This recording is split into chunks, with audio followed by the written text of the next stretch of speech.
Dios me le bendiga grandemente. Ya vamos a comenzar nuestra lección sobre los libros de los profetas menores. En el día de hoy tenemos al profeta Amós y también está preparado lo que es la lección correspondiente al libro de Abdías. Vamos a ver si el tiempo nos permite dar estos dos profetas, estas dos lecciones en esta noche para así estar avanzando. Con respecto a Amós, este es un libro muy interesante, primeramente porque cuando leemos en el libro de Amós, si puede, si gustan, puede buscarlo conmigo conjuntamente en su Biblia. Amós tiene una forma peculiar de identificarse que nos recuerda mucho a Jesucristo. Dice palabra de Amós, que fue uno de los pastores de Tecoa. Y esa es la forma en que Amós se define a sí mismo como pastor. Y Cristo es reconocido también como el buen pastor, como el pastor nuestro, el pastor de nosotros, el pastor de su iglesia. Y Amós tiene esa humildad que lo caracteriza, como también lo tuvieron los apóstoles que se llamaban a sí mismos siervos de Jehová, siervos de Dios, esclavos del Señor, porque no querían más título que estar al servicio de Dios. El libro de Amós tiene la particularidad de que proclamó en el Antiguo Testamento el tema de la justicia social. Cuando hablamos de justicia social, estamos hablando un tema de reivindicación de los oprimidos, reivindicación de los pobres, que muchas veces se confunde con un tema subversivo, por así decirlo, o muchas veces se confunde con un tema porque acostumbran a utilizarlo mucho, un tema de la izquierda, de los partidos políticos de izquierda, que hablan mucho a favor de los pobres. Sin embargo, en la práctica no se ven los efectos a favor de los pobres, porque realmente lo que cambian es una dictadura por otra. Una dictadura derecha, la cambian por una dictadura de izquierda, llegan al poder y lamentablemente se olvidan de las clases que ellos supuestamente están representando. Este profeta viene de parte del Señor, comisionado de parte de Dios, y trae un mensaje de profunda reflexión para nosotros creyentes y también para la iglesia de Cristo Jesús en general. En primer lugar, comencemos con un análisis crítico del libro de Amós. ¿Quién lo escribió? Lógicamente, el primer versículo identifica al autor y así es aceptado por los padres de la iglesia, pero también es aceptado, diríamos también, por el pueblo de Israel. Amós fue uno de los grandes profetas del siglo octavo, es decir, por los años 1826 aproximadamente, que juntamente con Isaías, Oseas, Jonás, Miquea, fueron las grandes voces proféticas que iluminaron el cielo de la oscura época del siglo octavo. A pesar de su llamado profético, Amós prefería verse a sí mismo de manera sencilla como un pastor. En efecto, Amós mismo confiesa cuando leemos su libro en el capítulo 7, verso 14, que él no era profeta ni tampoco hijo de profeta. O sea, no tenía esa formación, no tenía esa herencia, no era levita, no era sacerdote, sino simplemente era un agricultor y era también un ganadero, un boyero y recolector de higos silvestres, como asimismo se identifica. Pero llegó un momento en que Dios vino sobre su vida y le comisionó, y en esa comisión su vida cambió profundamente y ya él fue otra persona porque fue mudado delante de Dios. Amós vivía en Tecoa. Tecoa es un poblado, una aldea aproximadamente a 9 kilómetros del sur de Belén. Sin embargo, a pesar de que vivía en Tecoa, que Tecoa es de Judá, su ministerio se desarrolló no en Judá, sino en el reino del norte, que es Israel. Y lo hizo obedeciendo o apegándose al llamado de Dios, tal como él mismo lo testifica. Cuando a él le preguntan por qué razón está profetizando en Jerusalén, en Samaria particularmente hablando, y en Betel, que es el centro idolátrico de Samaria, él simplemente dice, porque Jehová me tomó detrás del ganado y me dijo, ve y profetiza a mi pueblo Israel. O sea, no fue voluntariamente que él fue. Y así todo aquel que es comisionado va al lugar que Dios lo envía obedeciendo esa comisión. Así que el libro de Amós me habla también, además del tema central del libro, me habla del llamamiento profético y me deja lecciones profundas sobre ese llamamiento profético. Él lo escribió en el año 760, 753 aproximadamente. Amós declara la fecha en que realizó su ministerio, porque él dice en el primer versículo, en los días de Usía, rey de Judá, y en los días de Jeroboam, hijo de Joás, rey de Israel. O sea, en los días de Jeroboam II, que es el hijo de Joás, 2 años antes del terremoto. O sea que con esa afirmación él nos está entregando una fecha histórica sumamente valiosa y estamos reconociendo el valor histórico de este libro, del libro de Amós, y por esa razón se ha fechado su escritura entre los años 760 y 753 con mucha precisión. Como ya vimos también el primer versículo, el libro fue escrito al reino del norte, que es Israel, y en el tiempo que reinaba Jeroboam II, que es en el 783 al 743, que fue un periodo bastante próspero en ese reinado de Jeroboam II, económicamente próspero, pero espiritualmente hubo mucha decadencia en el pueblo de Israel. Precisamente cuando hay más decadencia y cuando hay más necesidad es que Dios envía a los profetas a ministrarle a ese pueblo. Su género literario, ya vemos, corresponde a la literatura profética del Antiguo Testamento y pertenece a la colección de los 12 profetas menores que en la Biblia hebrea o el Tanakh es un solo libro o un solo rollo.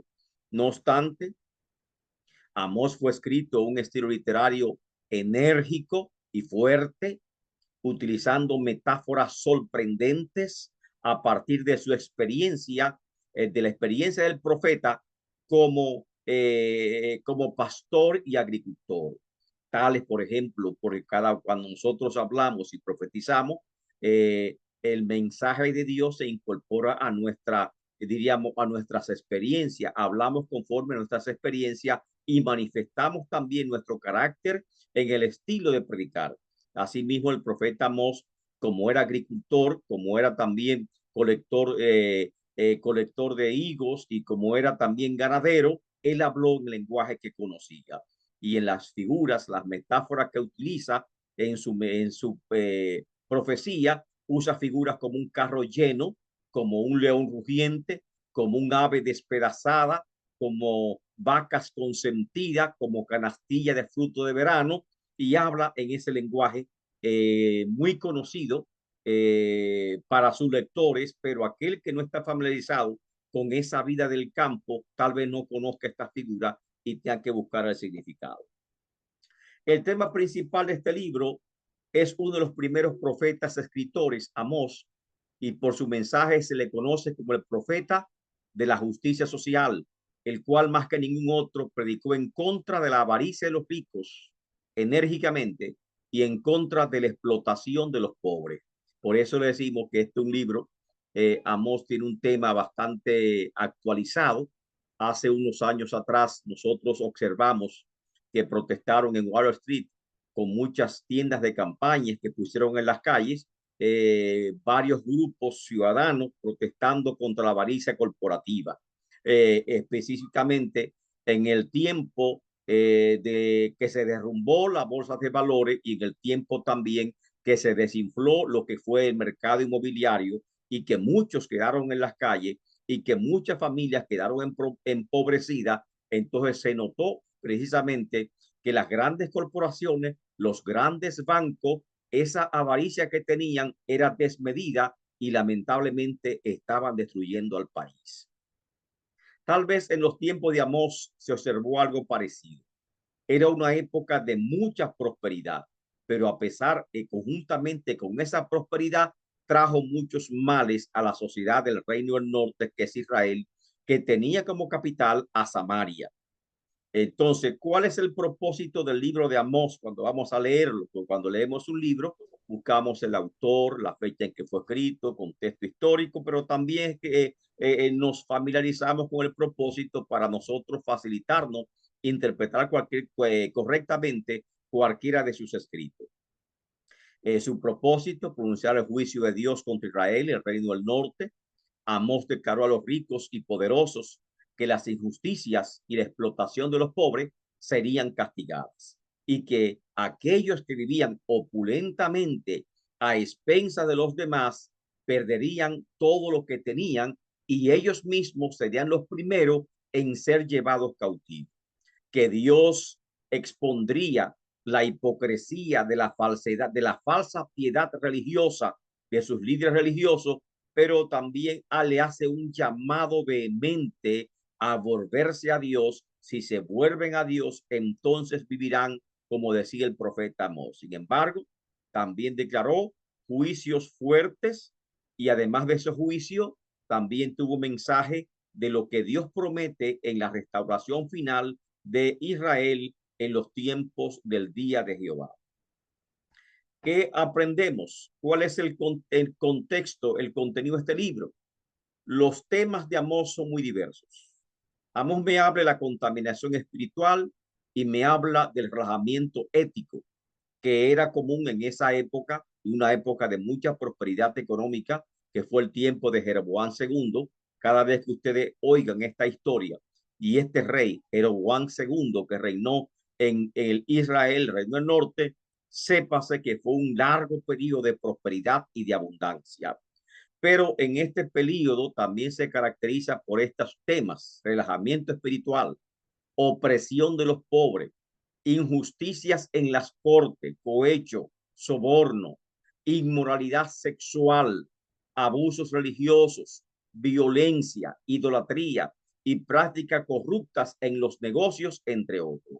O sea, la sociedad estaba enferma, la sociedad estaba agonizando, la sociedad se había corrompido completamente con el pecado, era un cuerpo enfermo de la cabeza a los pies, y Amós estaba denunciando todas las injusticias y todas las cosas incorrectas ante los ojos de Dios que esta sociedad progresista estaba practicando. Este libro incluye un epígrafe, o sea, un inicio, un preámbulo y oráculos, que oráculos son profecías contra Judá, contra Israel, contra los países vecinos, y 5 visiones simbólicas, promesas de restauración, y tiene un contenido bastante bello este libro. Su enseñanza destaca que la futura grandeza de Israel no se aseguraría por medio del poder ni por medio de las riquezas, sino por la justicia y el juicio. Este es el contenido principal del libro. Su contexto histórico, como ya lo vimos durante el reinado de Jeroboam II, es un rey de la dinastía o la descendencia de Jeroboam por los años 783 al 743, es decir, siglo VIII antes de Cristo, hijo de Joás, rey de Israel, que fue una época, como ya hemos dicho, de gran prosperidad. En este tiempo floreció el comercio con otros países, actividad que trajo, que hizo fluir grandes riquezas a esa región, y junto con los éxitos militares de Jeroboam, esto permitió a Israel recuperar su antigua gloria, su antigua grandeza que existía en los tiempos de los reyes de Salomón y de David, y por lo tanto eso infló un poquito lo que es el reino del norte y le dio mucha ventaja sobre el reino del sur, que es Jerusalén y Judá. Esta prosperidad, y a veces notamos que siempre vemos la prosperidad como una bendición, pero también es un desafío. Esta prosperidad trajo grandes desafíos al reino del norte.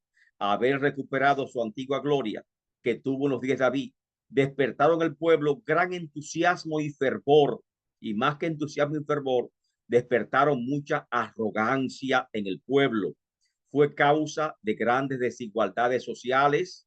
Los ricos aumentaron sus riquezas de forma desmedida y los pobres se empobrecieron más porque no habían los elementos para proteger a las clases menos pudientes y a los elementos más débiles de la sociedad, no había ninguna forma de protegerlo.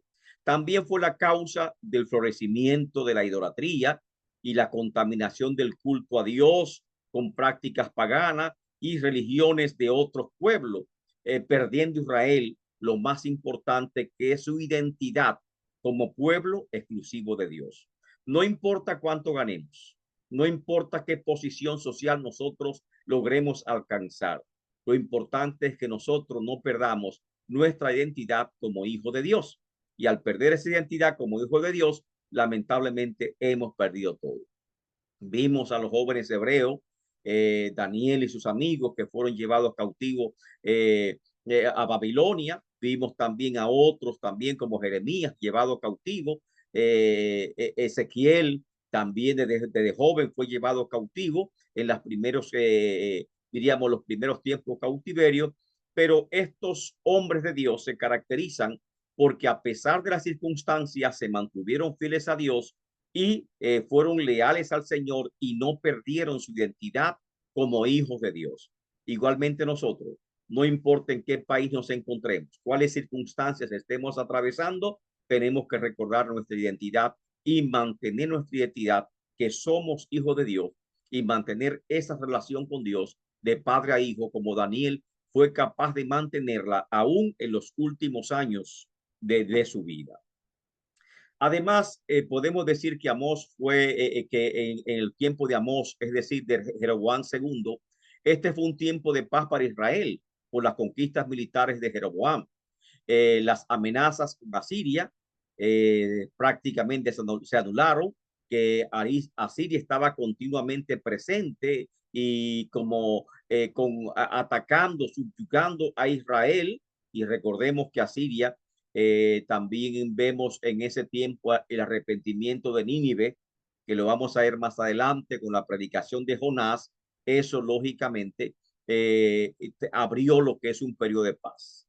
No obstante, a todo este progreso en Israel, a este tiempo de paz, también fue un tiempo espiritualmente malo, un tiempo de corrupción desenfrenada, de decadencia moral e idolatría, por lo cual Dios envió a este profeta, Jonás, de Tecoa, lo envió al reino del sur a proclamar los pecados en contra de esta gran ciudad.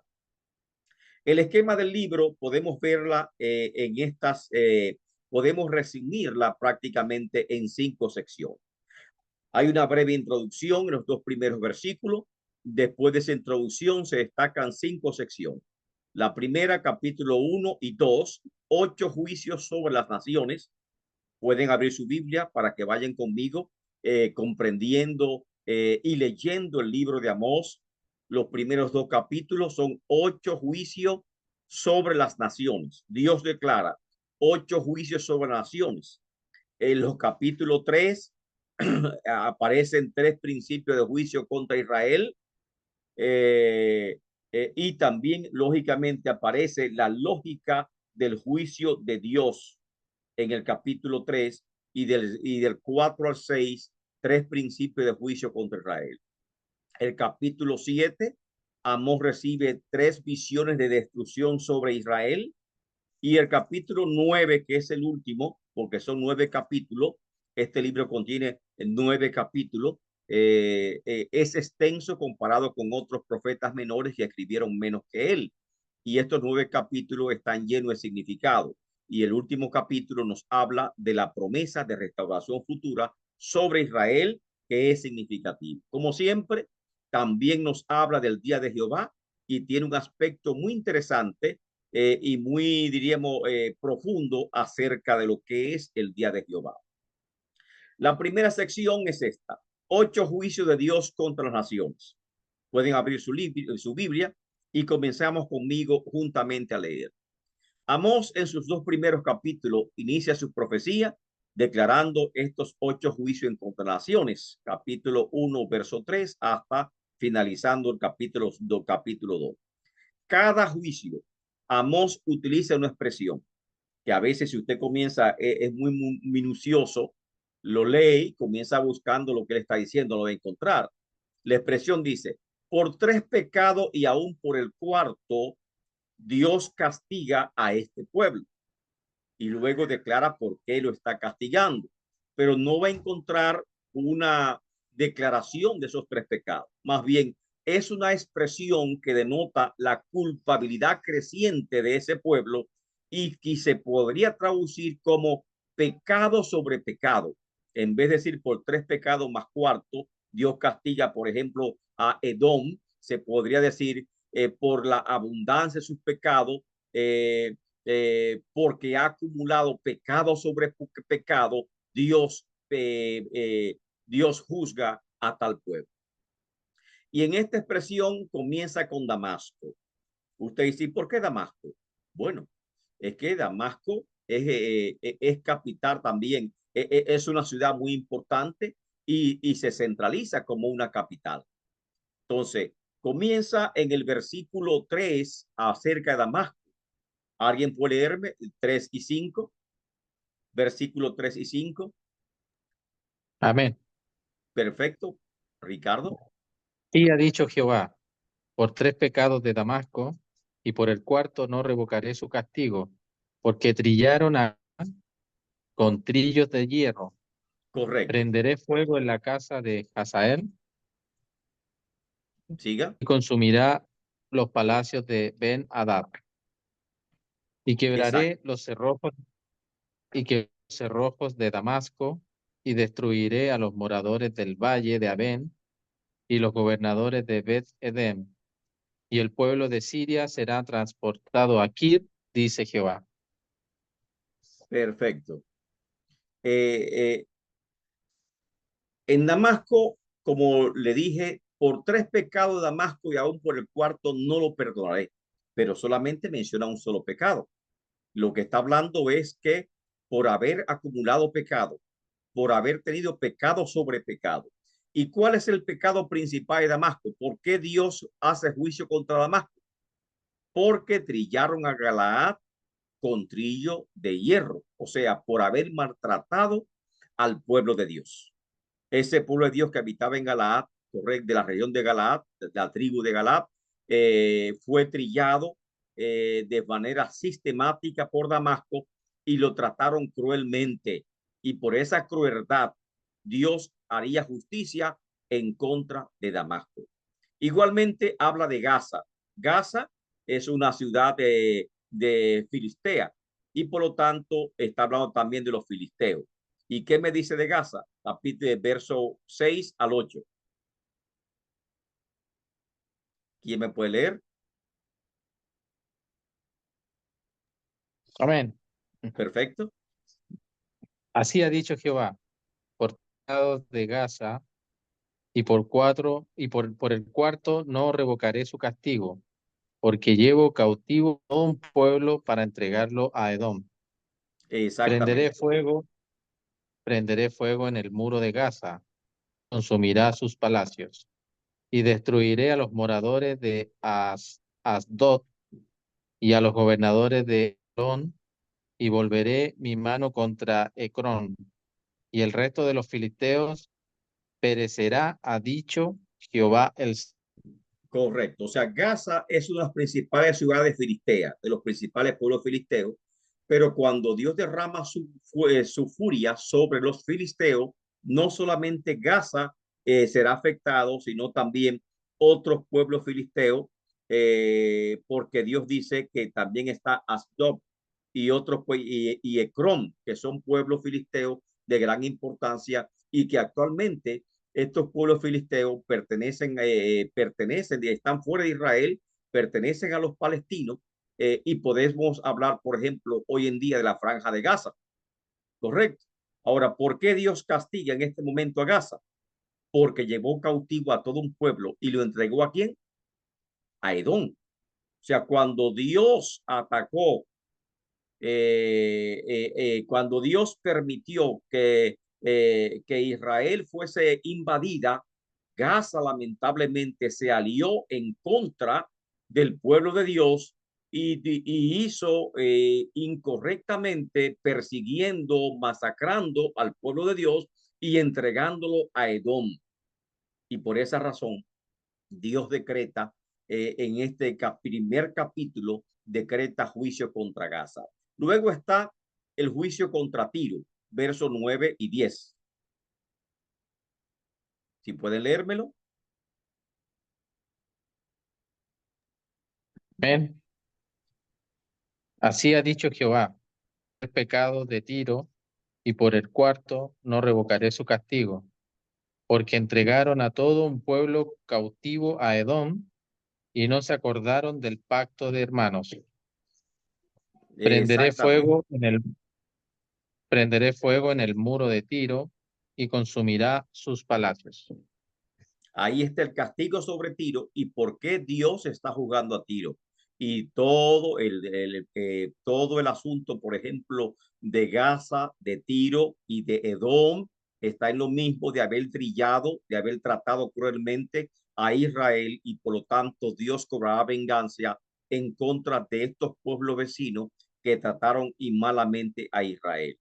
A Edom, que ya se hablamos de Edom desde el versículo 6, los de Gaza y los de Escrón llegaron cautivo a todo un pueblo judío, lo llevaron cautivo y se lo entregaron a Edom. Los de Tiro también hicieron lo mismo, porque todas esas regiones, estos pueblos se aliaron para prácticamente caer sobre asalto sobre Israel y tomar a estos cautivos y entregárselo a Edom. Ahora, aquí está el castigo directo sobre Edom. Versículo 11 y 12. ¿Cuál fue el castigo sobre Edom?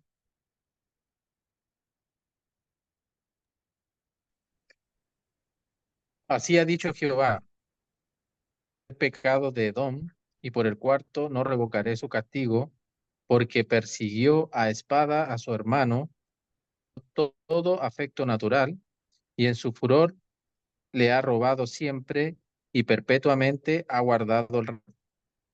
Prenderé fuego a Temán, y consumirá los palacios de Bosra. Correcto. O sea, persiguió a espada a su hermano. O sea, Edom, ¿de quién es el pueblo Edom? De la familia de Esaú. Y por lo tanto son pueblos hermanos de Israel. O sea, violó todo afecto natural porque son hermanos. Y a pesar de la cercanía entre estos dos pueblos, este pueblo persiguió, masacró prácticamente a los de Israel. Y por esa razón Dios juzgará a Edom. De hecho, el siguiente libro que nos toca de los profetas menores es Abdía. Y Abdía es una profecía directa en contra de Edom, precisamente por los mismos pecados que Amós está denunciando, porque persiguió a espada a su hermano, violando todo afecto natural. Y por esa misma causa, Dios levantó, óigase, Dios levantó profeta otra vez de Judá y lo mandó a Edom a llevar un mensaje de juicio en contra de Edom, y ese mensaje de juicio en contra de Edom por este pecado que ya Amós está denunciando, lo encontramos en el libro de Abdías. Los pecados de Amón, ¿cuáles fueron? Versículos 13 al 15.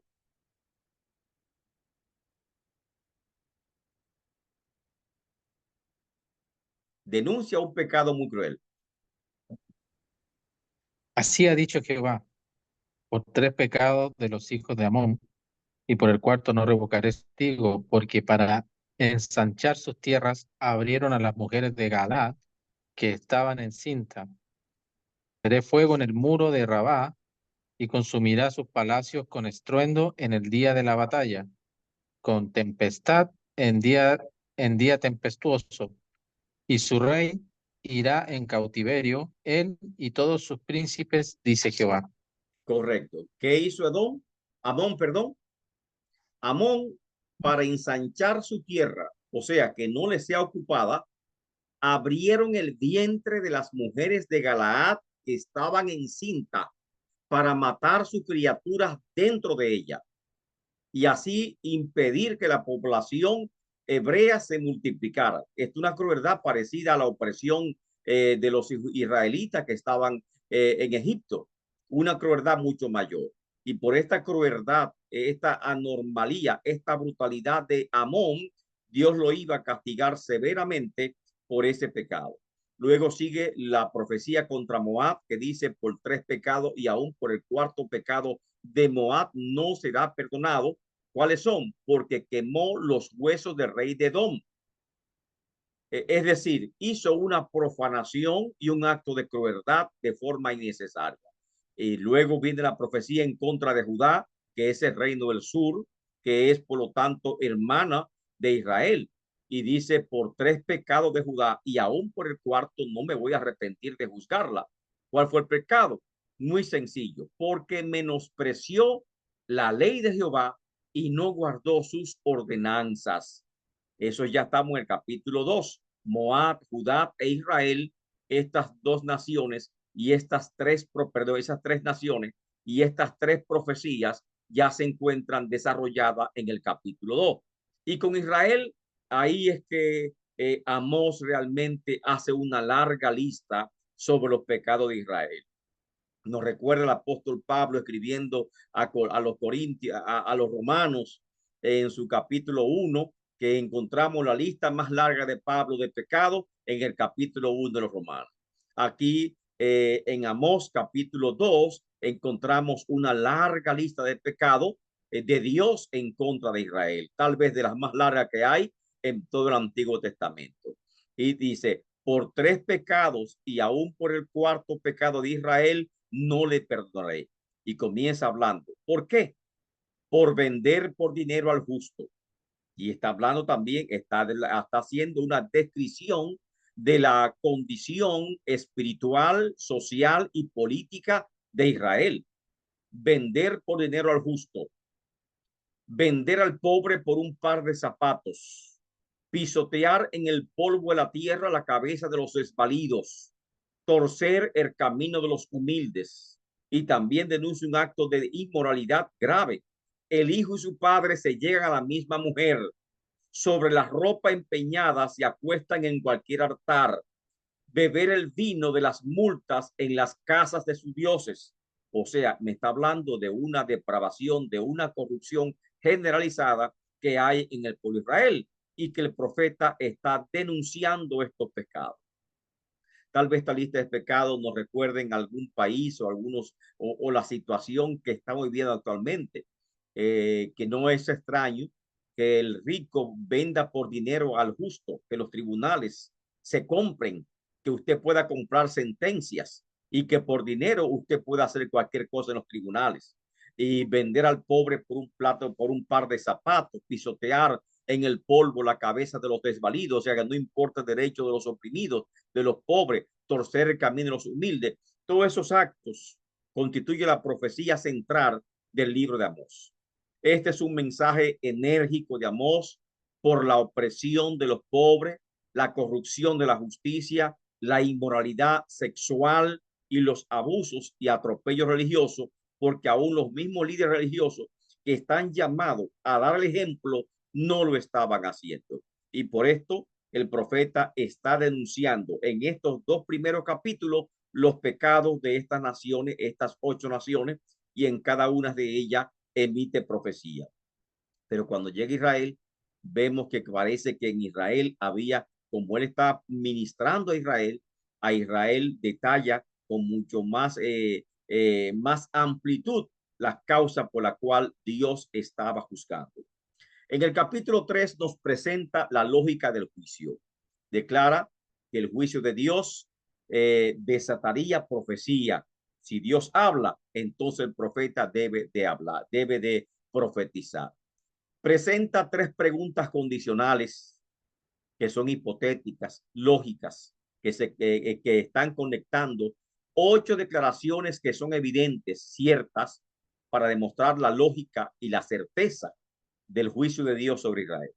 Y aquí presentan 4 preguntas, uniendo, diríamos, cada pregunta 2 elementos, 2 declaraciones hipotéticas. La primera, ¿andarán 2 juntos si no estuviesen de acuerdo? La respuesta es evidente, porque es una pregunta, diríamos, hipotética, es una pregunta lógica. Claro que no pueden andar 2 juntos si no estuvieran de acuerdo. Amén. ¿Rugirá el león en la selva sin haber presa? Por supuesto que no rugirá, porque si ruge el león es porque dio presa. ¿Caerá el ave en el lazo sin haber cazador? Pues lógico, ¿quién puso el lazo? El cazador, no puede caer. ¿Se tocará trompeta en la ciudad sin haber alboroto? Porque si se toca trompeta es porque hay un peligro. Todas las respuestas son ciertísimas. Y aquí hay una lógica del juicio de Dios.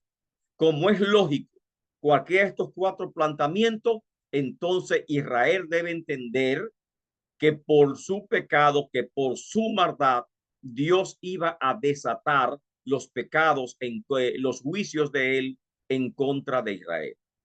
El profeta luego declara que no habrá nada, que Jehová no hará nada sin revelar el secreto a sus siervos los profetas. Eso lo dice el capítulo 3, versos 7 al 8. Dios no va a hacer nada sin antes revelar el secreto a sus siervos los profetas.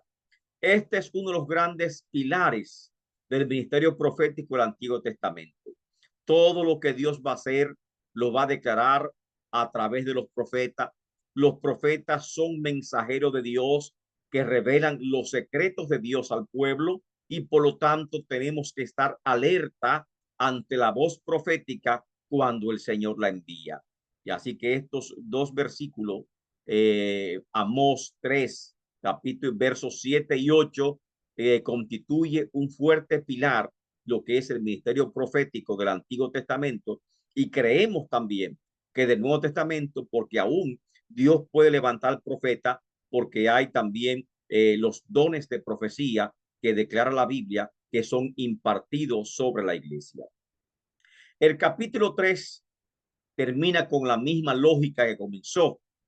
Hizo cuatro preguntas lógicas y ahora concluye una quinta pregunta, pero no ya para justificar el juicio de Dios, sino más bien para ver de dónde vienen las profecías, cuál es el origen de las profecías. Y termina por lo tanto, preguntando, si el león ruge, ¿quién no temerá? Si habla el Señor, ¿quién no profetizará? O sea que si Dios habla, Dios levantará profeta para que lleven su mensaje. Así como es evidente que si ruge el león, todos temerán. Si Dios habla, ¿quién no profetizará? Pero lógicamente, así como le tememos al león, deberíamos también temerle a la palabra de Dios, porque dice la Biblia que el principio de la sabiduría es el temor a Dios. No pasar por alto lo que Dios manda en su profecía, sino escuchar cada una de sus profecías. Ese es el capítulo 3 de Amós. En el capítulo 4 comienza Amós con un tema muy particular y es el juicio contra las extravagancias de las mujeres. Oigas, juicio contra las extravagancias de las mujeres. Tal vez nos recuerden un poquito el apóstol Pablo queriendo poner orden en Corintio por algunas extravagancias de las mujeres en la iglesia, algunos peinados ostentosos y alguna forma de vestir que no eran muy apropiadas, o tal vez nosotros pensamos tal vez en otros ambientes. En este caso, el caso de Amós no es el mismo. Amós comienza su profecía en el capítulo 4 en contra de las damas de alta sociedad, denunciando sus extravagancias, su opulencia, eso es riqueza, poderío. En base, esas riquezas están basadas y ese lujo, esas extravagancias estaban basadas en la opresión de los pobres y en las injusticias sociales. Estas damas eran señoras de alta sociedad, muy bellas, muy extravagantes, gastaban mucho en lujo, en ropa, en adorno, pero además recuérdese que la época no es como ahora. Ahora una mujer hermosa es una mujer delgadita, fina, y en ese tiempo la opulencia se medía también por la opulencia del cuerpo. Así que si yo estaba con 200 libras, 250 libras, bien llenito, yo estaba hermoso. Y así mismo las mujeres, mientras más gorditas se veían, más rosaditas se veían, estaban hermosas y así lucían ellas hermosas. ¿Mm? Estas mujeres eran de Basán y Basán tenía la peculiaridad de que también era una región criadera de ganado y el mejor ganado prácticamente de Israel se criaba en Basán. Engordaban el ganado tanto el Salmo 22:12 me habla de esa crianza de ganado en Basán.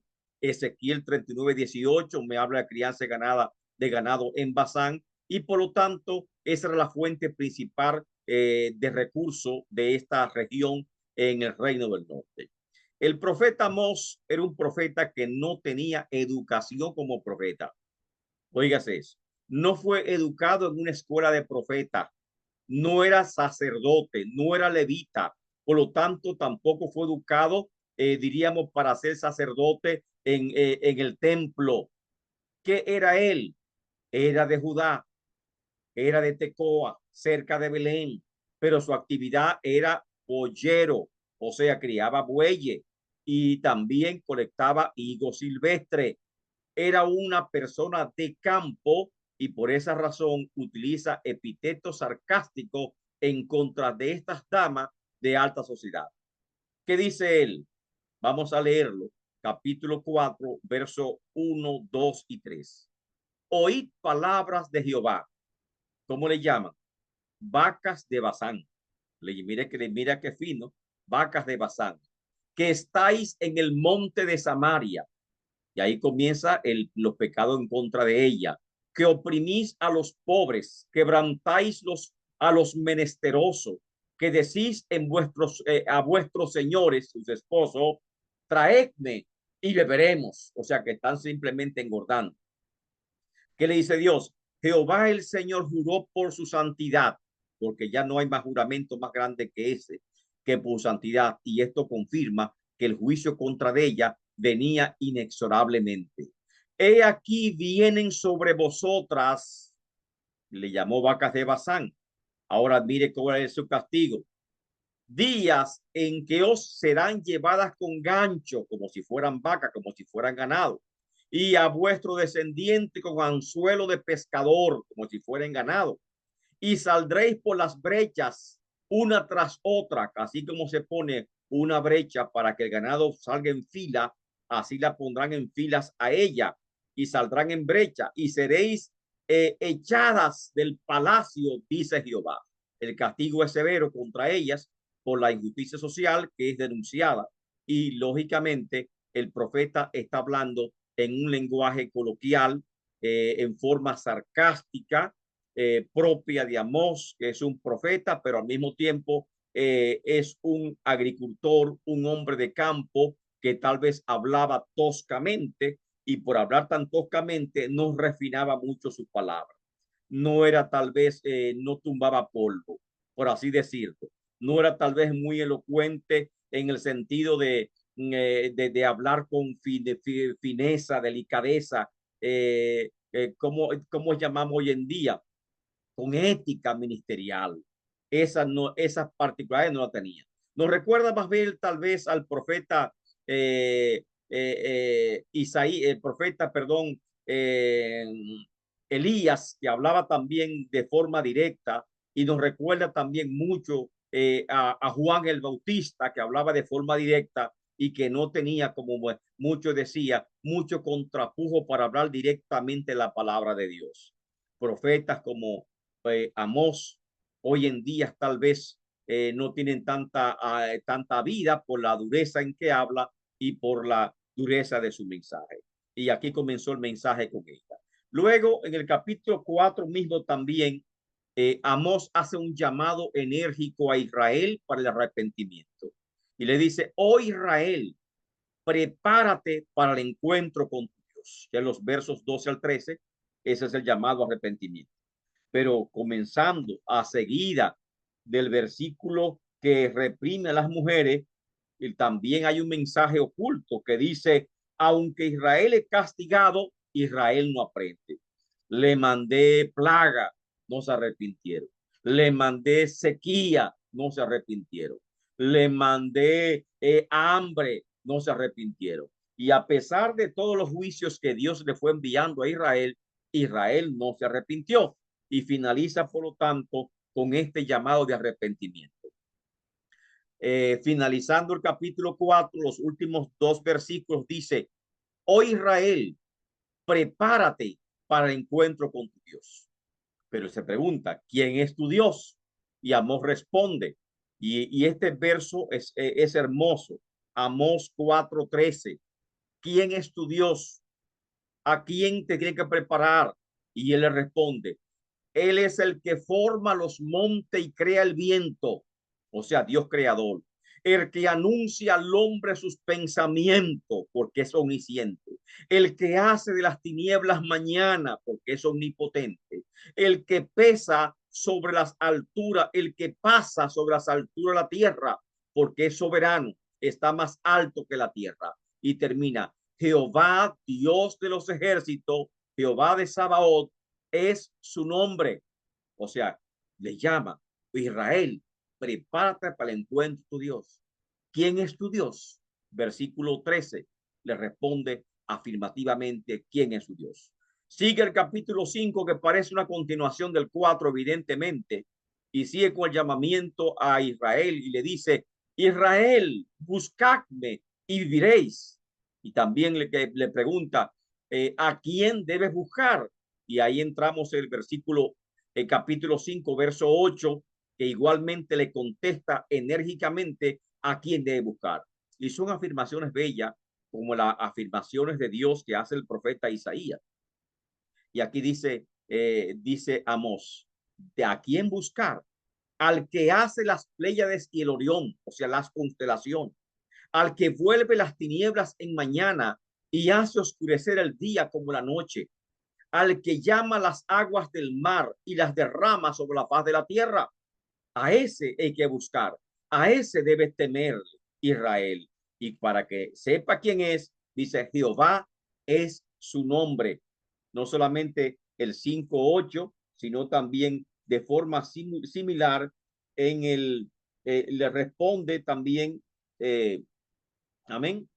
Hay una respuesta similar en el capítulo 9, versículo 6, donde vuelve otra vez a enfatizar, igual que el 5:8, a qué Dios de buscar. El que hizo las playas del Orión, el que vuelve las tinieblas en mañana y hace oscurecer el día como la noche, al que llama las aguas del mar y las derrama sobre la faz de la tierra. Jehová es su nombre. ¿Por qué? Lo está hablando así, con esta precisión, porque lamentablemente Israel estaba sumida en una idolatría feroz. Estaba adorando a Moloch y estaba adorando a las estrellas y estaba adorando a otros dioses de naciones paganas, y lamentablemente se había apartado de Jehová y estaba haciendo un contraste sobre Dios y los ídolos, para que entiendan que solamente hay un Dios, como dice el profeta Isaías, fuera de mí no hay Dios. Y eso es lo que está diciendo Amós a los israelitas, a Israel en este momento, para que sepan a quién deben buscar. ¿Cómo Dios debe ser buscado? Capítulo 5 continúa diciendo cómo debe ser buscado. Capítulo 5, versos 11 y 13, hace un llamado, dejad lo malo. ¿Qué es lo malo? Si seguimos leyendo ese versículo, la opresión contra el pobre, con las injusticias, las inmoralidades, el pecado, tienen que dejar lo malo. Segundo, buscad el bien, no solamente buscar, tienen que amar la justicia y aprender a hacer el bien y aborrecer el mal. Y hace un detalle del bien que debe ser buscado. También dice, pero Dios, dice Dios, yo aborrecí, abominé vuestras solemnidades, dice Dios. Vuestros holocaustos y vuestras ofrendas no las recibiré, igual que dice Isaías capítulo 1. Quita la multitud de sus cantares, pues no escucharé las salmodías de tus instrumentos. O sea, no escucharé, no recibiré ni tus oraciones, ni tus ofrendas, ni tus salmos lo escucharé. ¿Hasta qué? Porque está llamando un arrepentimiento verdadero. Hasta que corra la justicia como las aguas, como impetuoso río. Amós 5:24. Dios demanda justicia. Y este es el mensaje, este es el texto central del profeta Amós. Amós 5:24, el texto clave de la profecía de Amós. ¿Hasta cuándo será? ¿Hasta cuándo yo lo oiré? Hasta que corra la justicia como las aguas, que corra la justicia como impetuosos arroyos. Y eso es lo que Dios quiere, no que estemos en el templo, como decía también Isaías, doblados como un junco, ayunando. ¿Cuál es el ayuno que Jehová quiere? Y aquí no habla la profecía de cuál es el ayuno de Jehová. No es que nosotros pasemos hambre, no es que nosotros unjamos nuestra cabeza, fijamos una cosa por otra, no es hipocresía, es algo que sale del corazón. ¿Cómo Dios debe ser buscado? Sobre todo los versículos 26 y 27 del capítulo 5. Quiten los altares paganos. El tabernáculo de Moloch, Dios pagano, Dios cruel que pide sacrificios infantiles, un Dios que tiene un agujero en la espalda, hueco, hecho de metal, que lo encendían como un horno y cogían sus niños, sus primogénitos, y los ponían en los brazos de Moloch como una ofrenda de un sacrificio hasta que el niño se consumía en los brazos de Moloch. Ese Dios malvado había que quitarlo de ahí. A Queen, otro Dios malvado, a la adoración de las estrellas y esos dioses que ellos adoraban, que eran ídolos, tenían que quitarlo delante de Dios porque eso contaminaba al Señor. Y lamentablemente se habían mezclado muchas creencias y el culto a Dios se había mezclado con muchas creencias o coexistían como si fuesen politeístas, adoraban a Jehová y también adoraban a esos dioses. Y no puede ser así. Dice, oye Israel, Jehová nuestro Dios, uno es. O sea, no hay Dios fuera de él. Y él en los 10 mandamientos declara que él es Dios celoso. Y como Dios celoso, no tendrás dioses ajenos delante de mí. No te harás, el segundo mandamiento, no te harás imagen de lo que hay en el cielo o en la tierra. No te inclinarás a ella para adorarla, porque Dios es celoso. O sea que esos primeros mandamientos del Éxodo, Éxodo capítulo 20, nos recuerda perfectamente lo que es la idolatría. Y la idolatría es un pecado abominable ante los ojos de Dios. Así que si el pueblo de Israel quiere buscar a Dios, ahí están las directrices de Amós en el capítulo 5 que nos dicen cómo Dios debe ser buscado. Dejad lo malo, buscad el bien, aprendamos a hacer el bien, aborrezcamos el mal y sobre todo buscar la justicia de tal forma que la justicia corra como las aguas, como impetuoso arroyo corra la justicia. No es que estemos todos días en la iglesia, en el templo, adorando, sacrificando. No, es que si tú andas en injusticia, de nada te valen los actos religiosos que tú puedas hacer. Eso es hipocresía y Dios no la va a recibir. Y sobre todo, nunca, nunca ponga dioses ajenos delante de Jehová. Entramos en el capítulo 7 y el capítulo 7 nos presenta 3 visiones de la destrucción de Israel. La primera visión es en el capítulo, los versos 1 al 3. Dios le dice a Amós, ven y mira lo que te mostraré. Y entonces se acerca prácticamente como lo mismo que aparece en Apocalipsis capítulo 6, cuando abren los sellos, ven y mira. Y asimismo, Dios le dice a Amós, ven y mira lo que te mostraré. La primera visión le mostró que Dios estaba criando langosta, un criadero de langostas, pero no de comer, sino langostas como insectos que destruyen el cultivo. Y Dios va a levantar una enorme plaga de langosta que va a atacar a Israel. Ahí está la primera visión de destrucción. Así como langosta, ya recordamos a Joel, la plaga de langosta, asimismo Dios está recordando otra vez a Israel, el castigo de Dios, el día de Jehová, semejante a la plaga de langosta. La segunda visión de destrucción, una visión de un fuego abrasador, versos 4 al 6. Dios castigará con fuego e incendios. O sea, Dios también va a levantar grandes incendios para castigar a Israel. Lógicamente, está hablando el ejército invasor, el ejército de Asiria que caería sobre Israel y no dejaría prácticamente nada. Y está hablando de la destrucción total que quedaría Israel tras estos juicios de Dios. Y la tercera visión es la visión de una plomada de albañil, lo que certifica que Dios juzgará a Israel con asolamiento por causa de sus pecados y que Dios no se arrepentirá. Así que aparecen estas tres visiones, comenzando el capítulo 7, sobre la destrucción de Israel, que confirman los juicios de Dios el día de Jehová cuando venga a Israel. En Amós 7, versos 10 al 17, nos presenta las controversias de Amasías en contra de Amós. Amasías, si buscamos el capítulo 7, verso 10, si alguien puede leerme, se lo agradecería. 10 y 11, estos dos primeros versículos. Amós capítulo 7, versos 10 y 11, para saber quién es Amasías. ¿Quién puede leerme?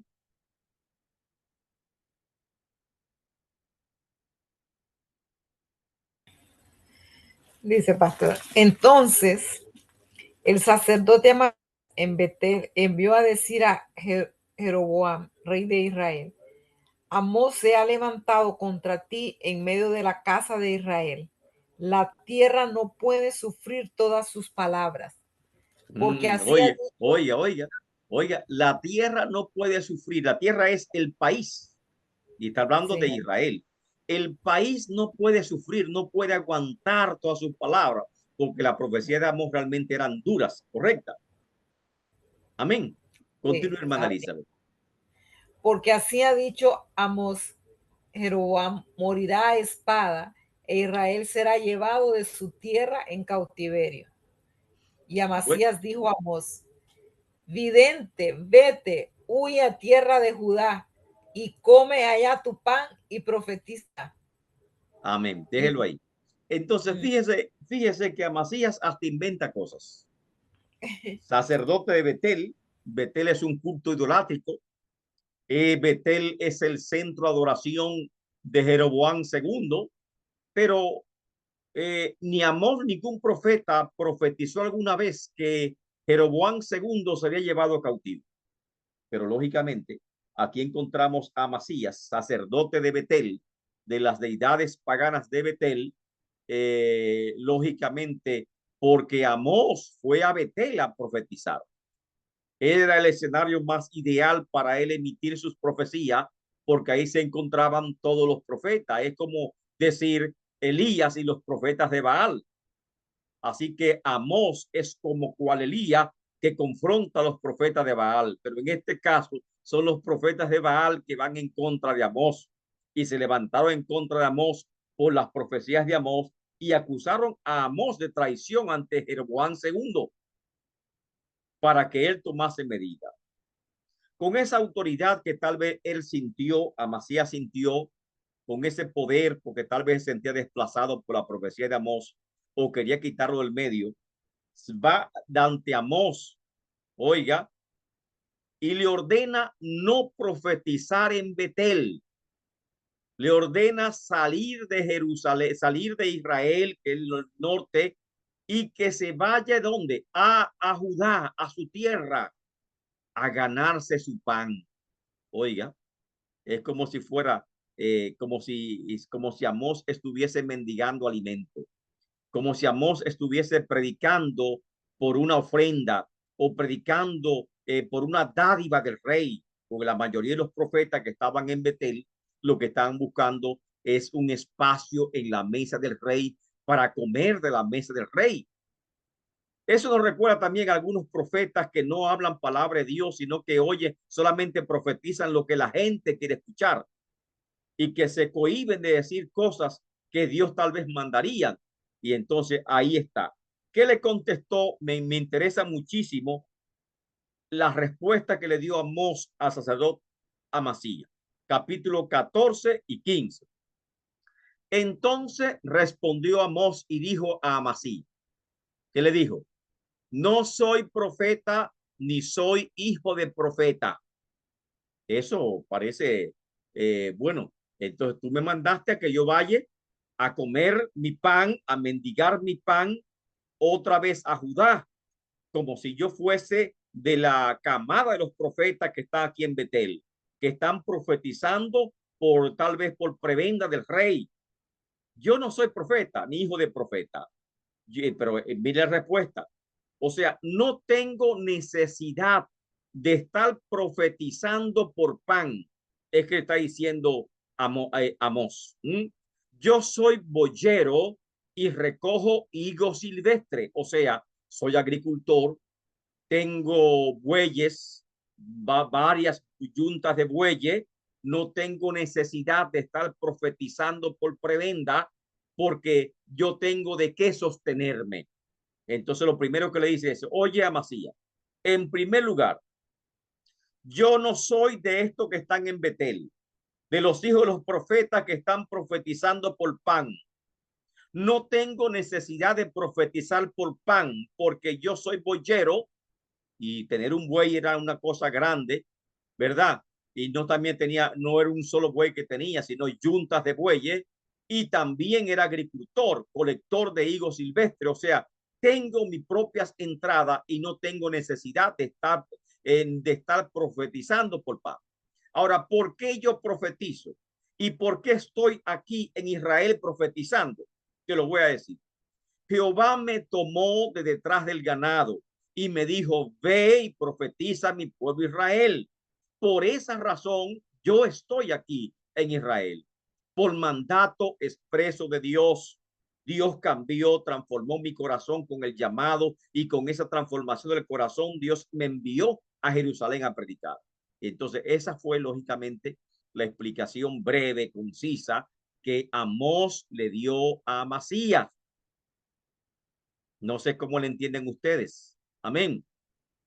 ¿Cómo la interpretan la respuesta de Amós? No soy bueyero. Se habla mucho de profetas profesionales. Los profetas profesionales, cuando se profesionaliza ese oficio de profeta, siempre estaban en las cortes profetizando cosas lindas, elegantes, para adular a los reyes, a los príncipes y recibir prebenda de parte de ellos. Y así esos profetas profesionales adquirían una posición social de respeto y cierta comodidad económica en las cortes y en los palacios. Lamentablemente, en época de abundancia, en época de crisis espiritual, esos profetas profesionales proliferaron en Israel. Pero Amós no quería ser confundido con un profeta de estos. Y Amós simplemente decía, no soy profeta ni hijo de profeta. Ahora, juntamente con esa respuesta, Dios le habló de inmediato a Amós y trajo un oráculo, una profecía en contra de Amasías, la cual fue drástica. Versos 16 y 17. Si alguien puede leerme cuál fue el oráculo, la profecía de Amós en contra de Amasías. Capítulo 7, versos 16 y 17. Amén. Por favor. Ahora pues, oye palabra de Jehová. Tú dices, no profetices contra Israel, ni hables con la casa de Isaac. Por tanto, así ha dicho Jehová, tu mujer será ramera en medio de la ciudad, y tus hijos e hijas caerán a espada, y tu tierra será repartida por suertes, y tú morirás en tierra inmunda, e Israel será llevado cautivo lejos de su tierra. Ahí está el juicio drástico en contra de Amasías.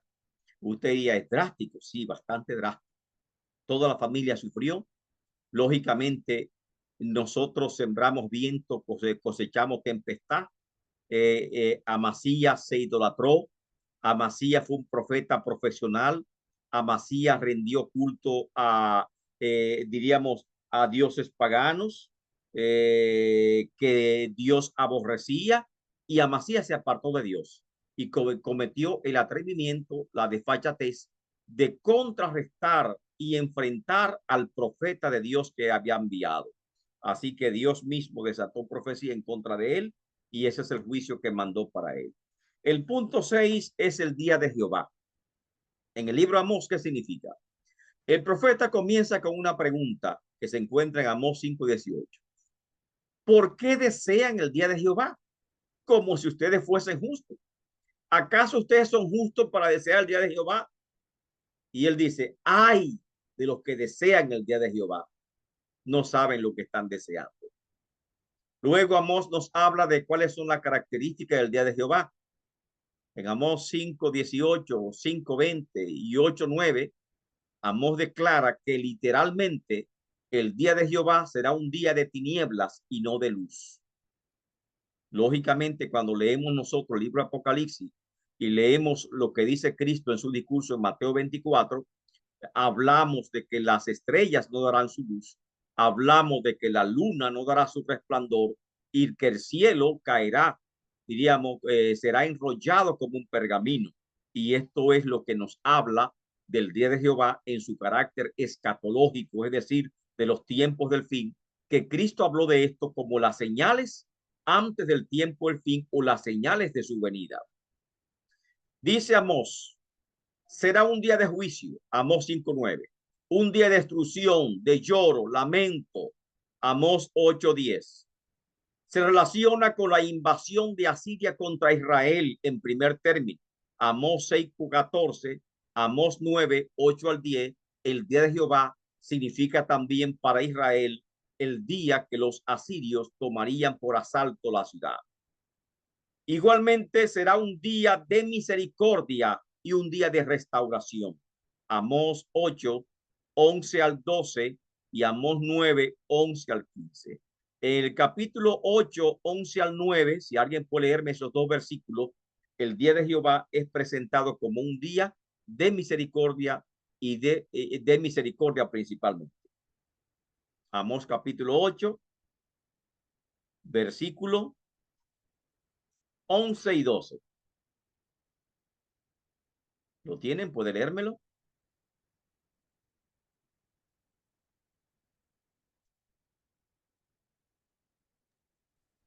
Amén. He Amén. aquí vienen días, dice Jehová, Señor, en los cuales enviaré hambre a la tierra, no hambre de pan ni sed de agua, sino de oír la palabra de Jehová.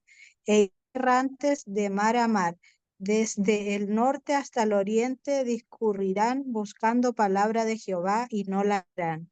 En Oiga, aquel tiempo las doncellas hermosas y los ahí, jóvenes hasta ahí está bien. desmayarán de sed. Hasta ahí está bien. Hasta ahí está bien, Ingrid. Día de misericordia.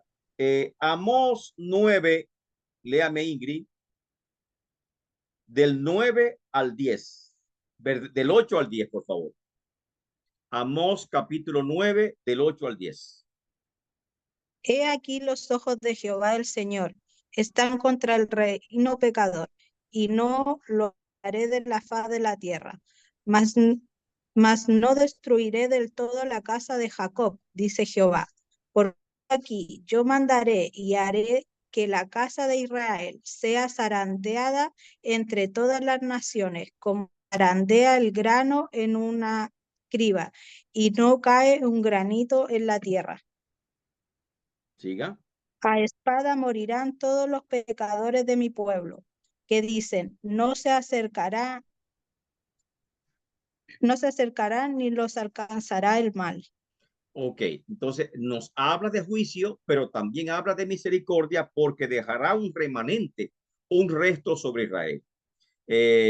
Y esta es que es un día de juicio, pero también es un día de misericordia, es un día de restauración sobre Israel.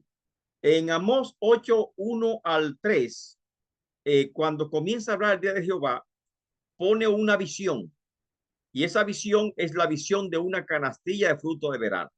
Si alguien puede leerme esta visión para saber qué significa, Amós 8:1-3.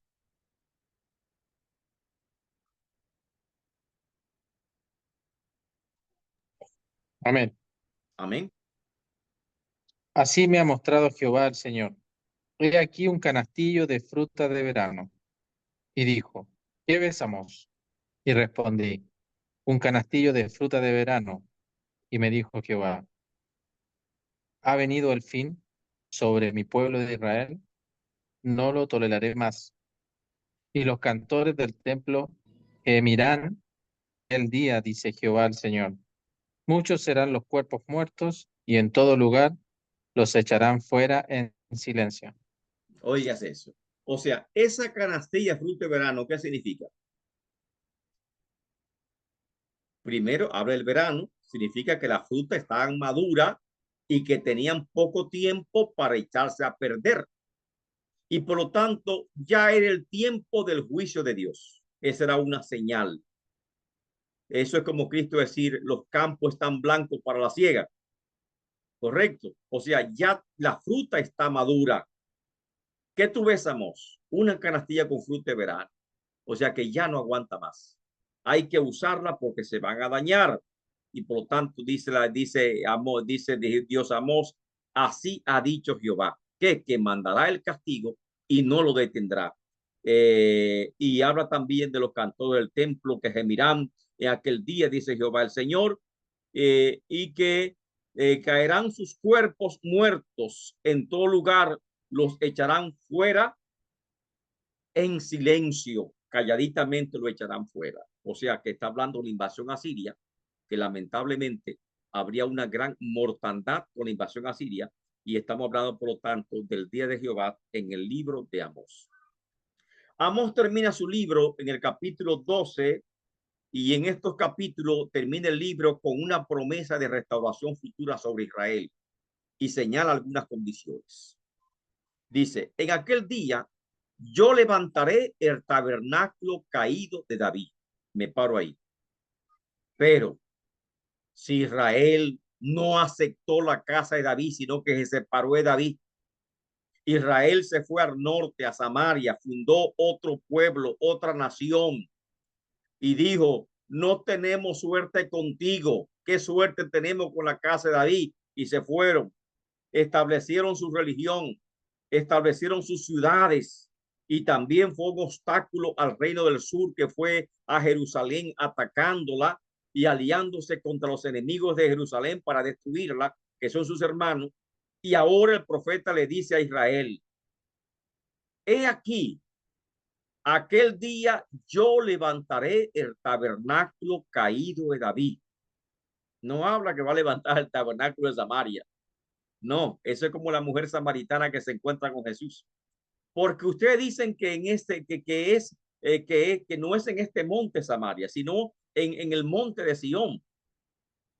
O sea que había siempre esa polémica entre el reino del norte y el reino del sur, que aún en los días de Cristo se notaba. Y le dice, cerraré sus portillos, los huecos del tabernáculo caído David, los huecos, las grietas, sellaré sus grietas, sus portillos, levantaré su ruina, lo edificaré como el tiempo pasado, levantaré otra vez la gloria del tabernáculo, la gloria del reino de David, la gloria del trono de David, la levantaré. O sea, Israel será bendecido no por el monte Samaria, sino por el monte de Sión. Israel será bendecido a pesar de haberse separado de Dios, porque Dios levantará el tabernáculo caído de David, haciendo honor al pacto de David. Levantaré sus ruinas, edificaré como en el tiempo pasado, para que aquellos sobre los cuales es invocado mi nombre posean el resto de Edom. Esa profecía es importante. Versículo 12. En la tierra de Edom será poseída, será territorio de Israel. Le será arrebatada a Edom por todos sus pecados, por todas las maldades que ha hecho, y será entregada a Israel. Israel también recuperará todos los territorios perdidos que le pertenecían originalmente en los tiempos de David y de Salomón, y aún se extenderá mucho más allá. Y ese versículo, Amós 9:12, está confirmando esta profecía, para que aquellos sobre los cuales es invocado mi nombre, es decir, Israel, en este caso Jerusalén, Judá, posean el resto de Edom, y todas las naciones, no solamente el resto de Edom, sino también gobernarán sobre todas las naciones, dice Jehová que hace esto. Amós 9:13 al 14 señala un tiempo de prosperidad y abundancia sin igual en el tiempo cuando llegue el día de Jehová, que es la restauración o las promesas futuras de restauración. Si alguien puede leerme esos dos versículos, Amós 9:13 al 14. ¿Cómo será la abundancia? ¿Cómo será la prosperidad en esos días cuando Jehová eleve a Jerusalén por encima de todos los montes, como dice el profeta Isaías en Isaías capítulo 2? capítulo 4. ¿Quién me puede leer? Amós Amén. 9, 13 y 14. He aquí vienen días, dice Jehová, en el que ara alcanzará al segador y el pisador de las uvas al que lleve la simiente, y los montes destilarán mosto, y todos los collados se derretirán. Y traerá del cautiverio a mi pueblo Israel, y edificarán ellos las ciudades asoladas, y las habitarán, plantarán viñas, y vivirán, y beberán el vino de ellas, y harán huertos, y harán el fruto de ellos. Óigase, o sea que en ese tiempo otra vez se levantarán las ciudades que Israel perdió, serán edificadas, se reconstruirán casas, y fíjese qué abundancia, que el que siembra alcanzará cosecha, o sea que prácticamente el año entero estarán cosechando. No habrá prácticamente tiempo de descanso en cuanto a la agricultura, y habrá bastante abundancia. Hay una promesa bella en el versículo 15, que si puede leérmelo, te lo agradezco. Amén. Pues los plantaré sobre su tierra, y nunca más serán arrancados de su tierra que yo les di, ha dicho Jehová Dios tuyo. Fíjate, la promesa, o sea, después que se cumpla el día de Jehová, Israel jamás será arrancado de su tierra. Lógicamente, estamos hablando ya del reinado universal o el reinado del Mesías, que es el milenio. Y esta profecía se cumple en el milenio, como leemos nosotros en las profecías de Isaías. Cristo en Amós. ¿Por qué debemos considerar a Amós como si fuese un tipo de Cristo? Cristo, como aquel que lleva las cargas de su pueblo, es manifestado a través del profeta Amós, quien estaba preocupado de cómo los pecados de Israel habían hecho una burla de la justicia y la integridad de Dios. En Amós vemos a Cristo purificando el templo, tumbando las mesas de los cambistas, confrontando a los líderes religiosos por su hipocresía y la superficialidad de su religión. Cristo, más que ningún otro, fue el profeta de los pobres, de los desvalidos, y más que ningún otro, Cristo proclamó el año agradable de Jehová para todos los pobres. Y una señal que dijo cuando Juan el Bautista fue a predicar, fue a preguntarle a los discípulos Juan el Bautista: ¿eres tú el Cristo o esperamos otro? Ven, quédate con nosotros y cuéntale a Juan lo que tú ves. Los cojos caminan, los ciegos ven, y el reino le es predicado a los pobres. Cristo, como Amós, censuró las riquezas injustas. También recriminó fuertemente la hipocresía de los ricos y de los poderosos, como también la hipocresía de los religiosos. Por esa razón, vemos a Amós como un tipo de Jesucristo. Amén. El tiempo, no sé si ustedes quieren seguir con Abdía. ¿Seguimos con Abdía o lo dejamos para la próxima presentación?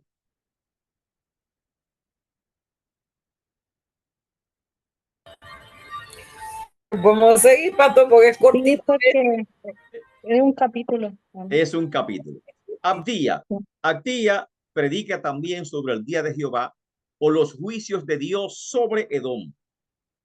Abdía es una pequeña perla escondida entre el libro de Amós y Jonás, por ser este el libro más breve del Antiguo Testamento, pero con un contenido único y sin igual. Abdía, en torno enérgico, profetiza contra Edom, pueblos de los descendientes de Esaú, siendo este su tema principal, la humillación de Edom. Corresponde a la literatura profética, pero al igual que Jeremías, Abdía usa un lenguaje poético en forma de canto fúnebre o lamento, porque lamenta sobre el fracaso de Jerusalén, es decir, la ocupación por Nabucodonosor.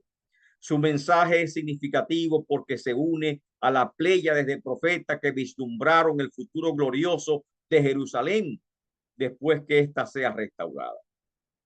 El libro de Abdía, como su nombre lo dice, fue escrito por el profeta Abdía, que significa, Abdía significa siervo del Señor o el que alaba al Señor.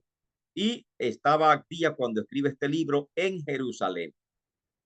Fue escrito aproximadamente por el año 586 y esa fecha es precisamente la fecha en que Nabucodonosor, rey de Babilonia, azotó y destruyó a Jerusalén y el templo.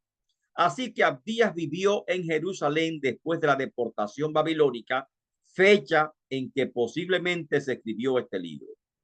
Este libro fue dirigido a los habitantes de Edom y el tema principal es Dios juzga a los enemigos de Israel. Edom, como vimos en el libro de Amós, ayudó a Babilonia a saquear a Jerusalén. Por lo tanto, Dios también la juzgará a ella. También tiene el anuncio de la restauración futura de Israel, este pequeño libro que apenas tiene un capítulo. ¿Cuál es el propósito de Abdías? Abdías fue el profeta que anunció la caída de los edomitas.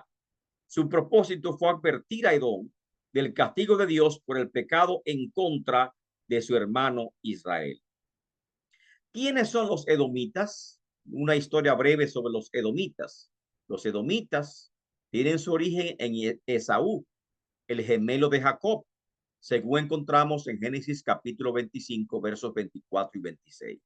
Los edomitas se opusieron a Saúl por los años 1043, fueron sujetos o estuvieron, diríamos, sujetos a David y a Salomón. Cuando David y Salomón reinaba, los edomitas eran pueblos, diríamos, que le pagaban tributo a David y a Salomón. Pelearon en contra de Josafat y exitosamente se rebelaron en contra de Joram. Eso es el reyes del norte, por los años 853 al 841. Fueron conquistados una vez más por Judá bajo el rey Amasías, pero volvieron otra vez a ganar su libertad durante Acaz, el rey malvado de Israel, por el año 735. Más tarde, Edom fue controlado por Asiria y Babilonia. Amós también profetizó que los judíos volverían a gobernar las tierras que estuvieron una vez bajo el control de David y que poseían y que también poseerían la tierra de Edom, que está en Amós 9:12.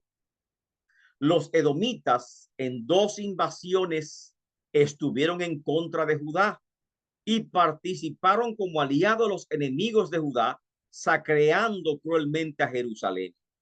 En la invasión de los filisteos del año 848, que está en Segunda de Crónicas, capítulo 21, verso 8 al 10, Edom estuvo saqueando a Israel en favor de los invasores filisteos.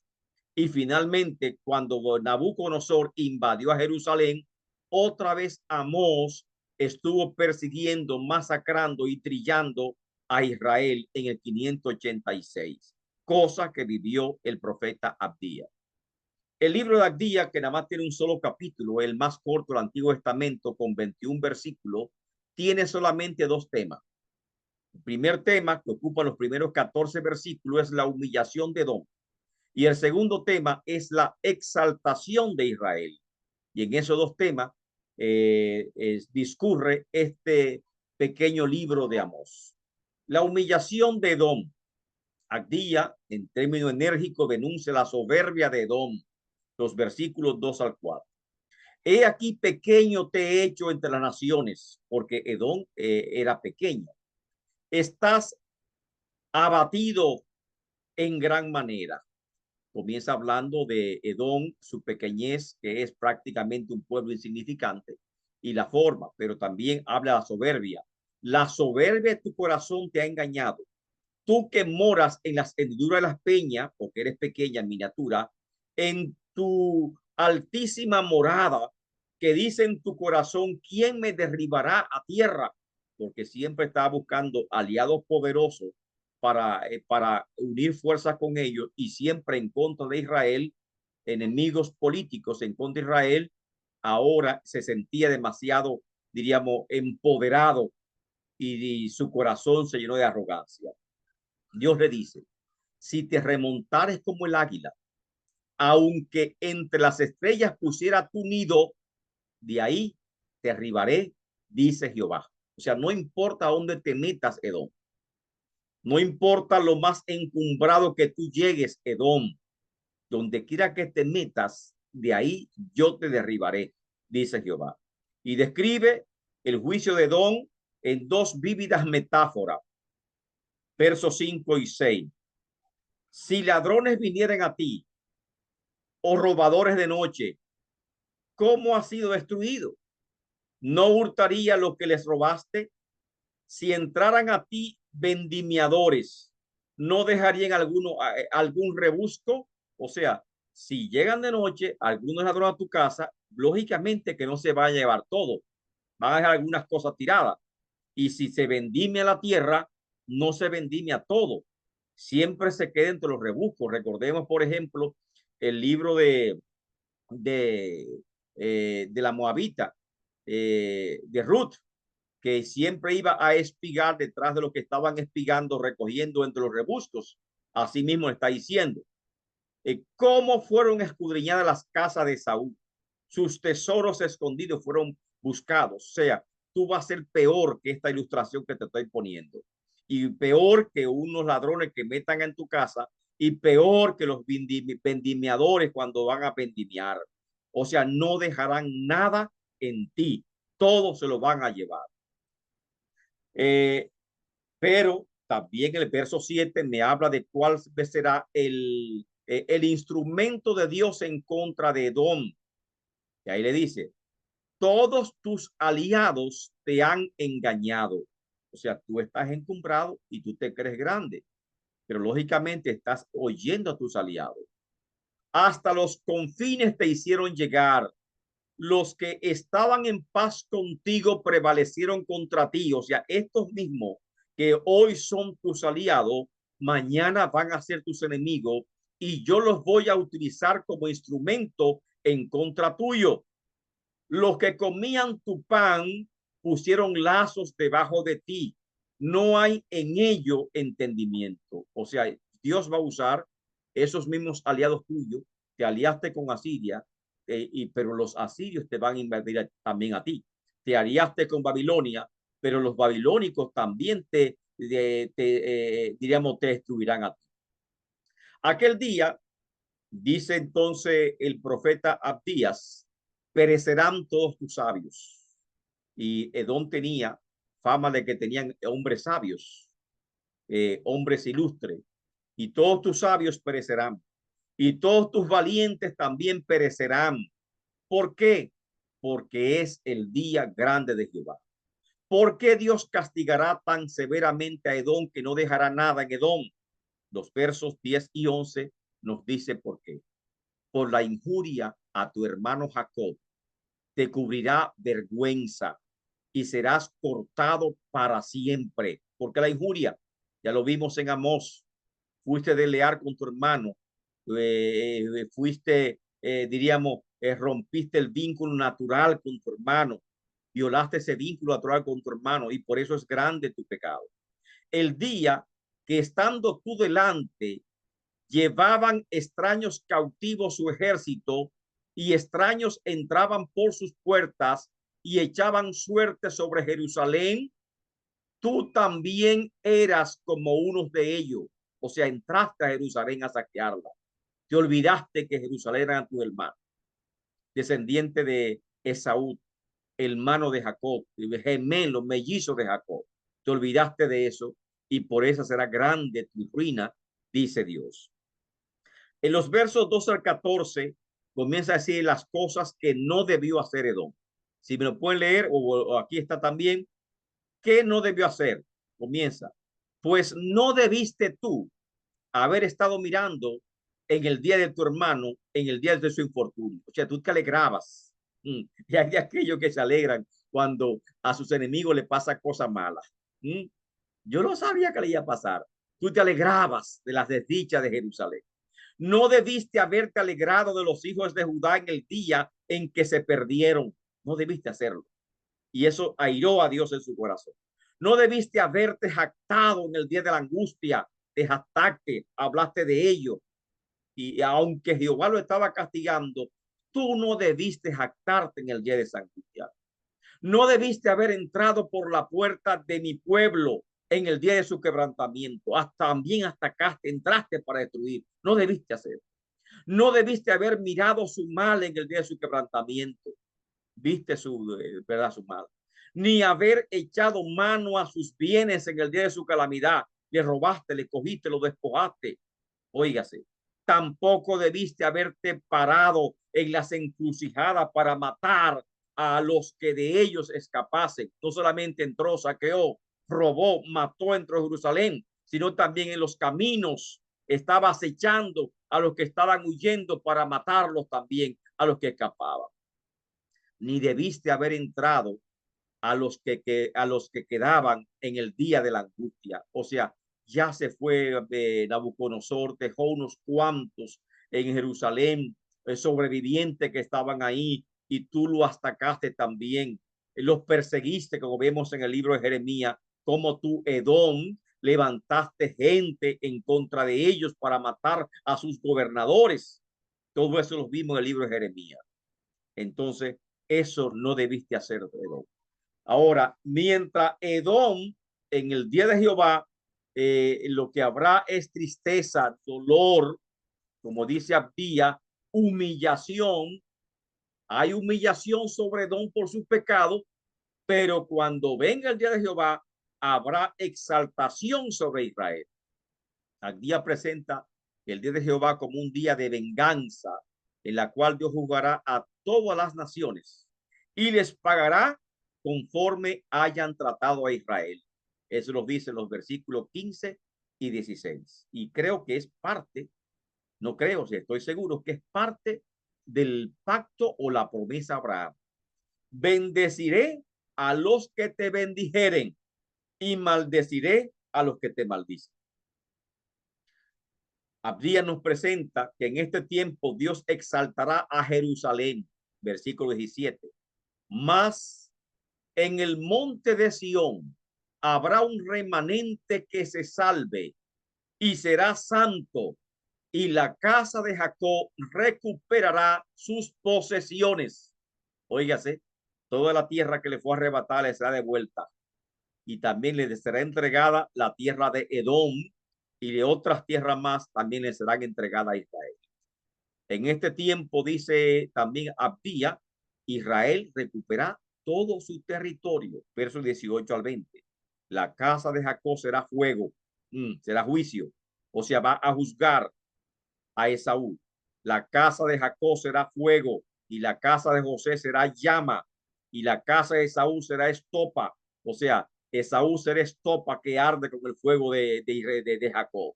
Y los quemarán y los consumirán.